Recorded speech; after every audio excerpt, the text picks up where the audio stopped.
Bizarre Brain Comics. Hello, my comic book friends, and welcome to Bizarre Brain Comics. I am Gary, your host. This is where I like to take a look at some older comics, talk a little bit about the characters and creators, and examine the stories and the art. And this time, I want to take a little look at these two issues here of Hawkgirl. Hawkgirl number 50 and 51.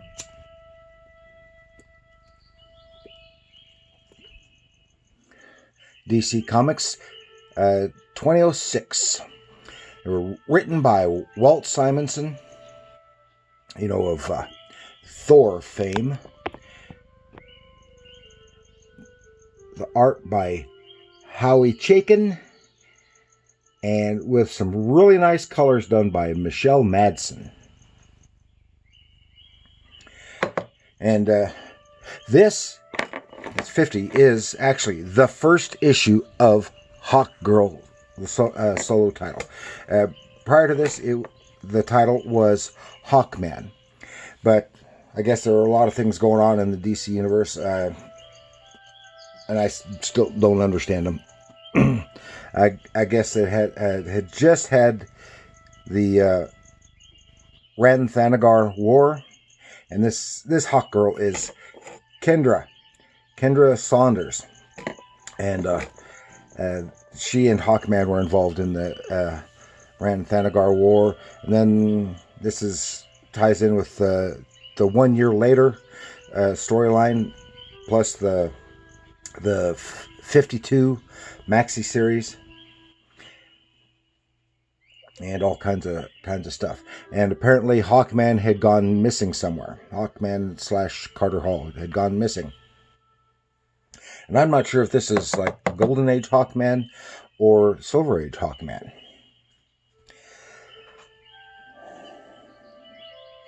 Because they just call him Carter Hall. He's an archaeologist at the museum, and that kind of covers both. And of course, Hawkgirl is known for both the Hawks are known for their wings and using archaic weapons, primarily like the maces, such as you see here and here. Yeah, I have two versions of Hawkgirl / Hawkwoman there. Okay, and Hawkgirl is the name of several superheroines in the DC Comics. The original was Shayera Sanders Hall, created by Gardner Fox, and made her first appearance in Flash Comics #1 in 1940. Then the Silver Age Hawkgirl was Shayera Hall, that's Hol, and she was the wife of Katar Hall. They were both Thanagarian policemen here on Earth. And of course, they had a secret identities as Carter and Shayera Hall, Hall. And that version was created by Gardner Fox with Joe Kubert, and they made their first appearance in Brave and the Bold 34 in 1961. But this is Kendra Saunders, and she was created by David Goyer and Steven Sadowski in 1999, and was a member of the Justice Society of America. So I assume that Hawkman was the original Carter Hall. And all of these Hawkwomen have been partners of Hawkman, one or the other. Their Golden Age and Silver Age and later got very convoluted with the Hawks. And multiple reboots and fusing the two together and the like. So let's take a little look in here. This is number 50. All new, all different. Hell for Hawkgirl. Relics. This art by Chaykin. And both the covers and the interior art. And you can see his art style has evolved quite a bit over the decades.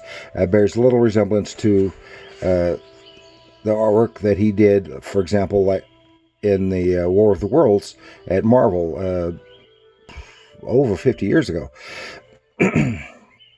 And this kind of style kind of developed for him in the 80s when he was doing like American Flag and the like. And he incorporated a lot of computer stuff for textures and patterns in his artwork. And here we see Hawkgirl flying. We see this over this church, something going on. Goes to investigate, and she's attacked by these skeletal winged skeletons. And then wham! Saved by Hawkman. Go, what the heck? And he's missing. No one knows. But it turns out it's all a dream. And she's working in a museum, basically taking Carter Hall's place there. And I guess she is supposed to be the granddaughter of a cousin of the Silver Age, the Golden Age Hawkgirl. And she's found some weird stuff about some murders and stuff happening over the years. And this takes place in Saint Roch, Louisiana, which is basically a fictionalized version of New Orleans. But New Orleans has a neighborhood called Saint Roch. I think a small earthquake happening. Find out later that, well, there was no earthquake, so they don't know what's caused that. She's been having nightmares since the Ranthanagar War, and Carter Hall went missing.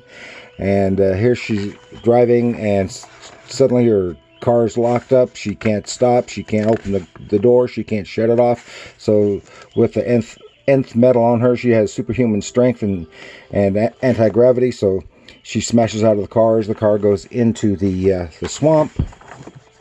And then here's something else going on. She's with her friend Danny and his father at the museum, and they go looking for something in the basement. Find something stashed away. Smash through a rotten door. Find these carvings on the wall, which looks definitely Lovecraftian. And there's a cave-in. She's trapped. Then she hears something behind her. And click, and that's it on that one. Then we go to the next one, Repeat Offender. Starts right there where she's trapped, sees the thing, and then she wakes up. That was another nightmare. Well, that's a bummer. It's all these red herrings. And she's tired because she hasn't been sleeping well, has to go to work. This is something else that doesn't pay off in this issue. And because her car's in the shop from going in the swamp, she puts on her gear and flies to work to the museum. She checks out the basement and sees that it's nothing like it appeared in her dream. And she's forgot they're supposed to go to some shindig that night. And here we see some young people out on the street in the early evening with this cloaked, mysterious figure following them. Then we're back with Kendra and Danny as they go get something to eat before they have to go to the shindig for the museum.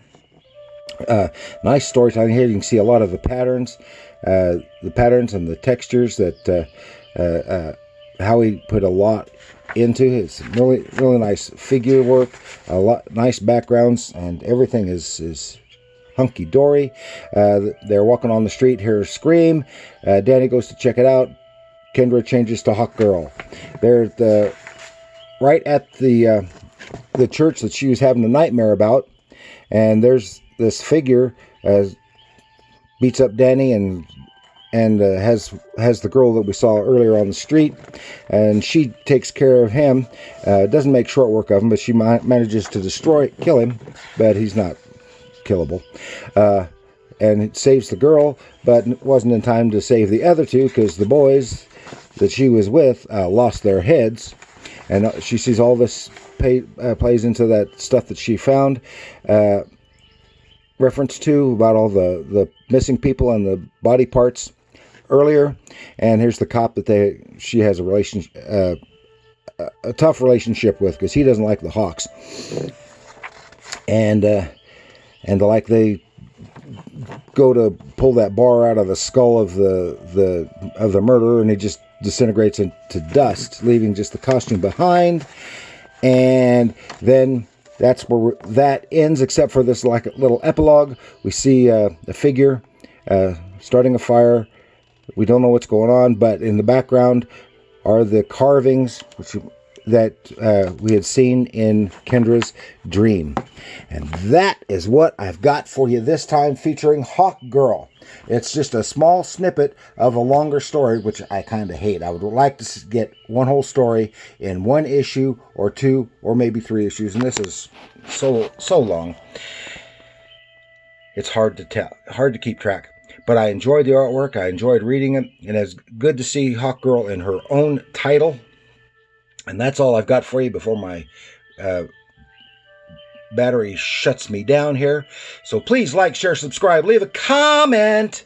Tell me what you think of Hawkgirl and the art of Howie Chaykin and Walt Simonson's writing and all that jazz, compared to the other Hawkgirls and Hawkwomen in the DC universe. And remember, comics are art.